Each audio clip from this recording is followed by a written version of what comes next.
Many people mistake perfectionism for a strength, thinking it means having high standards or striving for excellence. But the truth is the opposite. The more perfectionist you are, the more anxious, procrastinated, and fragile you become. Because what perfectionists really chase isn't excellence, but the illusion of zero mistakes. The desperate attempt to leave no room for criticism. On the surface, it looks like discipline. At its core, it's fear of being exposed as not good enough. The problem with perfectionism is that it puts every action under a harsh spotlight. You write a report, but stay up until 2 a.m. rewriting it again and again, terrified someone might find flaws. You prepare a speech, but tear up draft after draft, never satisfied. You want to post a simple photo online, but spend hours adjusting angles and filters, unable to hit publish. Your time and energy get drained endlessly, while actual progress is minimal. Soon, you fall into a mental loop. If it can't be perfect, better not to start at all. That's why procrastination often comes hand in hand with perfectionism.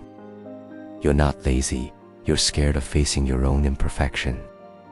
In the workplace, this mindset can be devastating. You've probably seen colleagues who are clearly talented but never deliver on time. Not because they can't, but because their perfect version never feels ready.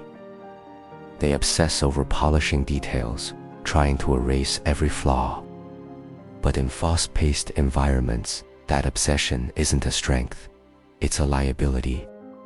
What was meant to prove competence ends up slowing down the whole team. In relationships, perfectionism creates invisible walls.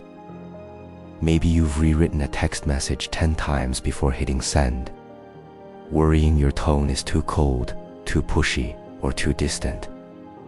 This over-editing doesn't make you seem thoughtful. It makes you feel stiff, calculated, and less authentic. What others sense isn't your care, but your lack of ease.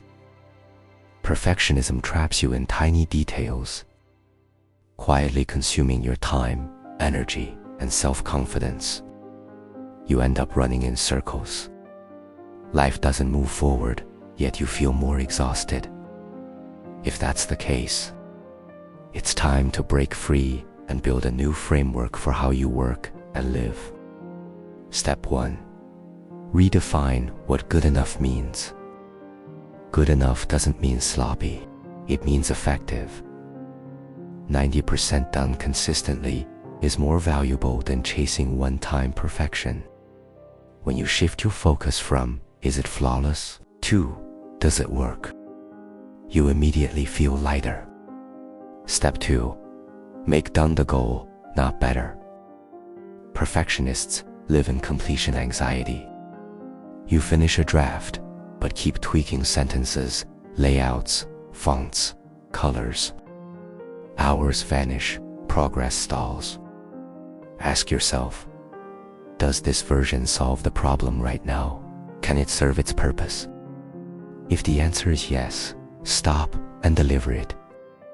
Improvements can come later, after real-world feedback. Build the habit of deliver first, refine later. You'll manage time better and carry less mental weight. Step 3. Separate results from self-worth. The real hook of perfectionism isn't fear of bad work. It's the belief that every result defines who you are. That a weak presentation means you're incompetent. A low response post means you're unlikable. A single mistake in conversation means you're socially clumsy. None of this is true. Each outcome reflects just one attempt, not your identity, not your overall capability. Once you separate how I performed this time from who I am, you no longer need endless polishing to feel worthy. Perfectionists suffer because they keep using small outcomes to measure their entire worth. Break that link and you'll find freedom. Remember, overcoming perfectionism won't happen overnight. Start with small actions. This world doesn't reward flawless ideas locked in your head. It rewards movement, whereas perfection doesn't bring progress. If you like this video, don't forget to subscribe, like, and leave a comment. Your support means a lot.